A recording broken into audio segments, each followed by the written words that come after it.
అండి, welcome back to my channel. So ఈరోజు special ఏంటంటే పునుగుల కూర. సుబ్బయ్య గారి హోటల్ స్పెషల్ పునుగుల కూర ఉంటుంది కదండి, ఆ స్టైల్లో రెసిపీ ట్రై చేశాను. మీకు నచ్చుతుంది అని అనుకుంటున్నాను. ఒకవేళ మీకు నచ్చితే మీరు కూడా ట్రై చేయండి. సో దీనికి కావాల్సిన ఇంగ్రీడియంట్స్ ఏంటంటే ఆనియన్స్ చాప్ చేసి పెట్టుకోవాలి, పచ్చిమిర్చి అండ్ కరివేపాకు, కొద్దిగా జీలకర్ర అండ్ బిర్యానీ స్పైసెస్ కూడా తీసుకుని పక్కన పెట్టుకోవాలి. అండ్ జింజర్ గార్లిక్ పేస్ట్ కోసం రెడీగా చేసి పెట్టుకోవాలి.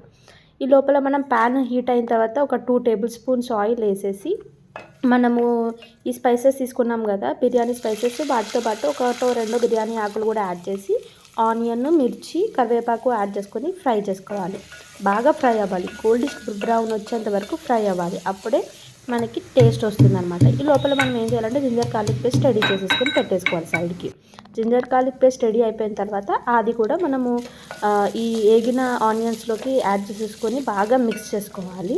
బాగా అంటే కొంచెం ఆ ఫ్లేవర్ పోయేంత వరకు, పచ్చి వాసన పోయేంత వరకు మిక్స్ చేసుకున్న తర్వాత ఓ పక్కన ఈ లోపల మనము చింతపండు రసం తీసి పెట్టుకోవాలి, అది యాడ్ చేసేసుకోవాలన్నమాట.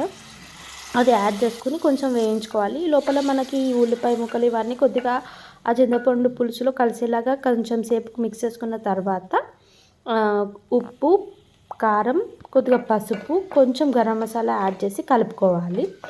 బాగా కలుపుకోవాలి, మిక్స్ చేసుకోవాలి. అంటే ఎక్కువసేపు ఉంచకూడదు, ఎందుకంటే మాడిపోతుంది. ఇది మిక్స్ చేసేసుకున్న తర్వాత మనము ఒక 1/2 లీటర్ అన్న లేకపోతే 750 ml అన్న వాటర్ యాడ్ చేసుకోవాలన్నమాట.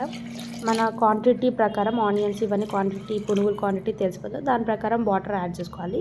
నేనైతే ఈ లోటతో 1.5 గ్లాసెస్ యాడ్ చేశాను. బాగా మరిగేంత వరకు ఉంచుకొని మరిగిన తర్వాతనే ఒకటొకటిగా పునుగులు యాడ్ చేసుకుంటూ ఉండాలన్నమాట. దీన్ని ఒక 10 మినిట్స్ సిమ్లో బాగా మరిగించుకోవాలి. అప్పుడే మనకి పునుగుల్లోకి ఆ ఫ్లేవర్ వెళ్తుంది, పులుసు ఫ్లేవర్ చాలా టేస్టీగా ఉంటుంది.